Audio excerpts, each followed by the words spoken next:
Azərbaycan Həmkarlar İttifaqları Konfederasiyasında Azərbaycan Tikinti İstehsalçıları Assosiasiyasının nümayəndələri ilə görüş olub. Konfederasiya sədri Sahib Məmmədov Həmkarlar İttifaqları sistemində aparılan islahatlar haqqında danışıb.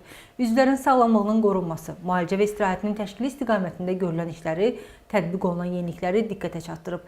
Görüşdə yeni layihələr, o cümlədən ahik könülləri, yollayışların verilməsi prosesinin sadələşdirilməsi və mərkəzləşdirilməsi layihələri barədə məlumat verilib. Bildirilib ki, Konfederasiya özəl sektorla əməkdaşlığa böyük önəm verir.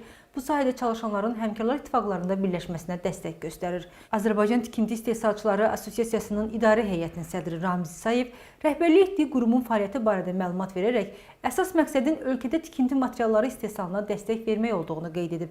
Konfederasiya tərəfindən son dövrlərdə aparılan işləri, sanatoriyaların, istirahət mərkəzlərinin bərpası və yenidən qurulması istiqamətində görülən işləri qeyd edən Ramiz İsayev əməkdaşlıq barədə fikirlərini bölüşüb.